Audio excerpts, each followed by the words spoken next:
On 5 News, grief turns to anger in Nice. The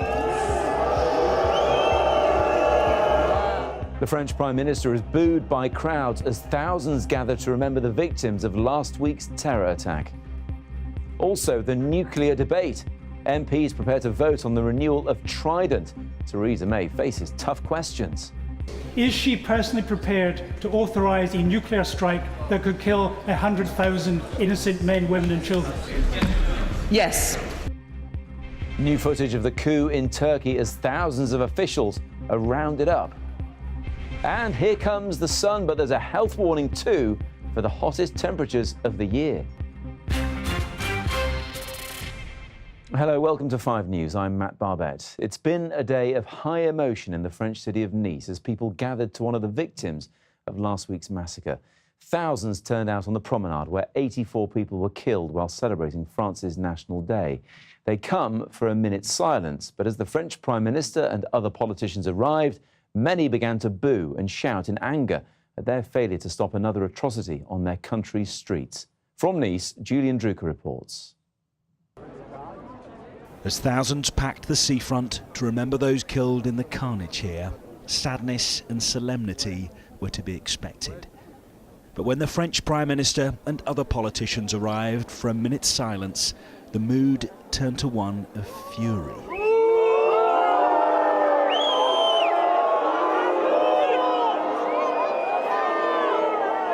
Jeers from many mouths aimed at the ears of one man.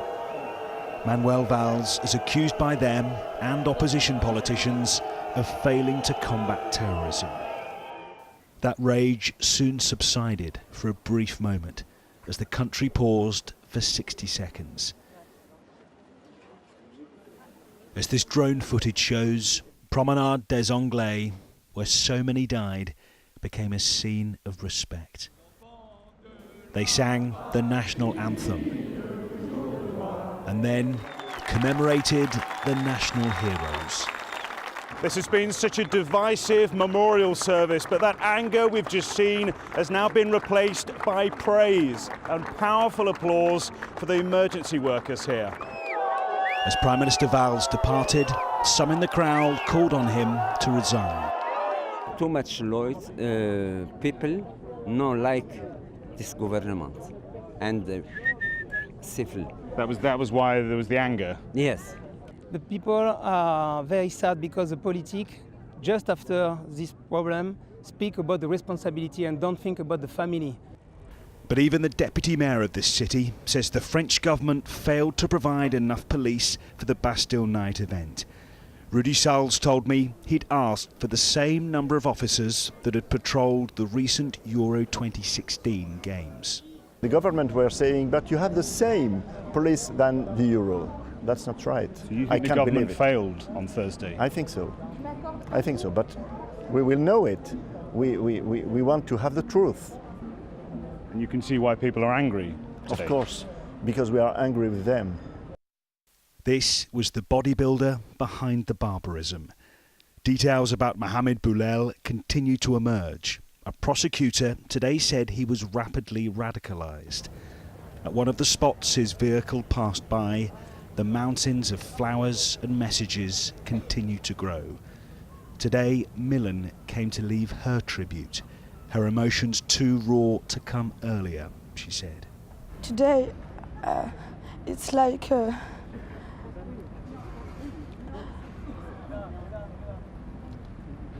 the death of a person of my family. That's the same.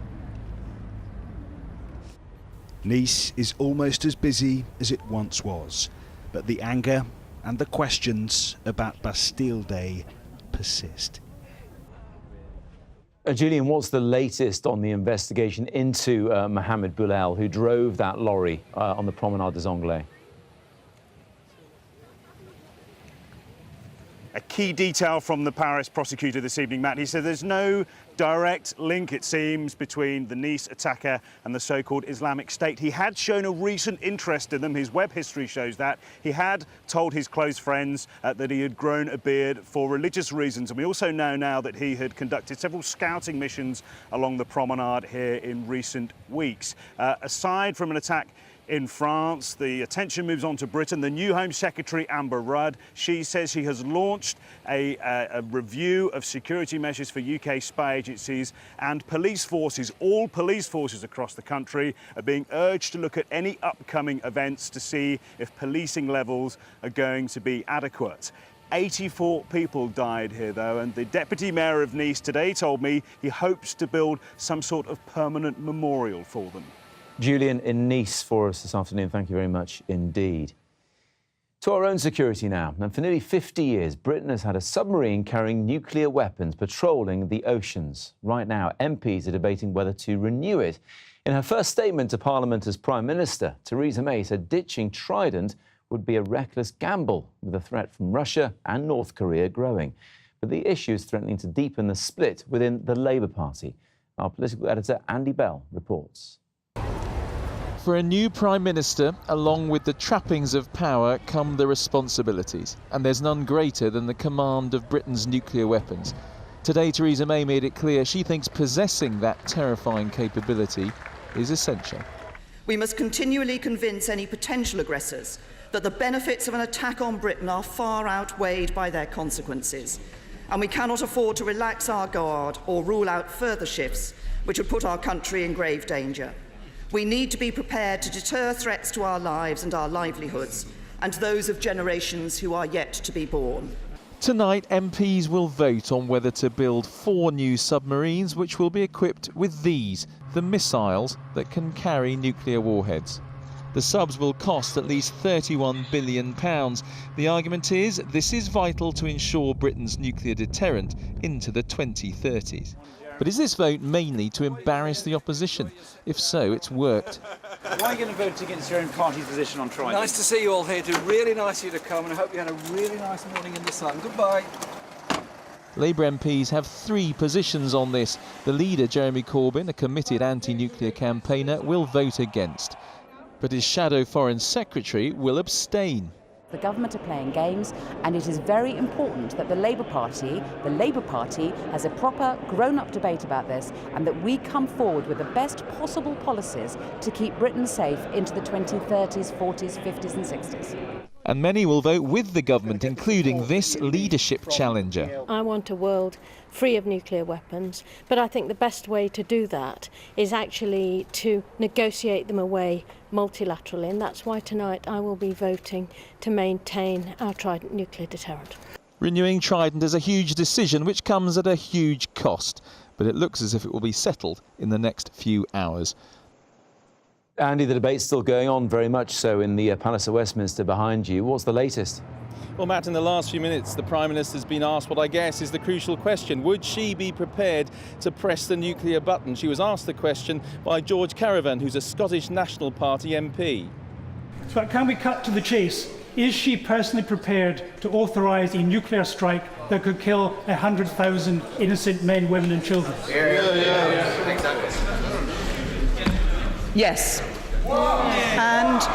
And I have to say to the honourable gentleman, the whole point of a deterrent is that our enemies need to know that we would be prepared to use it. Now, at the last Labour Party conference, Jeremy Corbyn told me, among others, that he would not be prepared to give the order to fire nuclear weapons. We're expecting the vote in the House of Commons to take place at about 10 o'clock tonight, and we're expecting the government to win it handsomely. Andy, thanks very much indeed. Well, Theresa May has also condemned a failed attempt by part of the Turkish military to overthrow the government there. At least 15,000 public officials have now either been arrested or suspended, while new footage has emerged of the moment a helicopter gunship opened fire on the country's intelligence agency as security staff shot back. A warning that Catherine Jones' report contains footage you might find distressing. Turkish soldiers accused of attempting to overthrow their government are hustled into court as an angry crowd chants, "Bring back the death penalty." High-ranking officials have been paraded on TV, asked, "Are you happy that you failed?" In all, 7,500 alleged plotters from the military and the judiciary are now detained, and 8,000 police officers removed from duty. The Turkish government has released footage of the coup attempt. Here, a rebel tank ploughs through motorway traffic. And here, forces loyal to the government attempt to shoot down a helicopter gunship that's firing at an official building. It's widely expected the president, Recep Tayyip Erdogan, will exploit this crisis to tighten his grip on power, an outcome the new Foreign Secretary cautioned against today. I think it's very important, in view of the failed coup, that we see restraint and moderation on all sides, and that's what I'll be calling for. Why do events in Turkey matter? Well, it's a vital transit route for global supplies of oil, gas and grain. The European Union's plan to limit migration depends on the deal struck with Turkey to send migrants back there. And its NATO membership makes Turkey a key base for America's nuclear arsenal and for bombers targeting ISIS. The danger is that if Erdogan goes too far in his purge, this might lead to instability in Turkey in the long run because of the grievances that this purge will cause internally. And if Turkey is unstable, then of course this does not bode well for stability in Europe. Travellers are advised to avoid public places in the major cities most affected by this weekend's violence. But the Foreign Office reports that resorts where many thousands of British families have holidays booked have been relatively unaffected by Turkey's turmoil. Catherine Jones, 5 News. 2 teenage girls have been sentenced to more than 3 years detention for kidnapping a toddler in Newcastle. The 2-year-old was enticed away from a Primark store after her mum had taken her shopping. The girls cannot be identified for legal reasons. The gunman who shot dead 3 officers in the state of Louisiana yesterday had made videos urging people to fight back at police because of their treatment of African Americans. Gavin Long was killed during the shootout in Baton Rouge. One of his victims had just become a father for the first time, and just days ago had written about how difficult it was to be a black officer in his home city. Dominic Reynolds has more. Through fighting back, through bloodshed. Gavin Long's videos didn't always make much sense, but what was clear was that he was angry. An Iraq veteran turned online lifestyle preacher, he murdered 3 police officers yesterday. His last videos appeared to anticipate that today people would be asking why. They'll try to put you with ISIS or some other terrorist group or anything. No, I'm affiliated with the Spirit of Justice. I don't know who this man is. A passerby filmed as Gavin Long began to shoot at officers. And as more arrived, it became clear they'd been ambushed. After 8 minutes of shooting, Gavin Long was dead. So were Officer Matthew Gerald, Deputy Brad Garofalo, and Officer Montrell Jackson. Jackson had only posted days ago on Facebook about what it's like to be a black officer in the tent city of Baton Rouge. "I love this city," he said, "but I wonder if this city loves me. In uniform, I get nasty, hateful looks, and out of uniform, some consider me a threat. These are trying times." A fortnight ago, a black man in Baton Rouge was killed by white officers. There were protests, and at one in Dallas, 5 officers were shot dead. President Obama now faces a complex crisis of policing, guns, and race. Nothing justifies violence against law enforcement. Attacks on police are an attack on all of us, and the rule of law that makes society possible. A 4th officer is critically ill in hospital, and colleagues are stationed outside. Those there to serve and protect, increasingly needing protection themselves. Dominic Reynolds, 5 News. Still to come on the programme. Russia is accused of state-sponsored doping at the Sochi Winter Olympics. Playtime together, but is there a difference between boys and girls when it comes to language? And keeping cool in the sun, but the mini heatwave comes with a bit of a warning. And that's coming up after the break.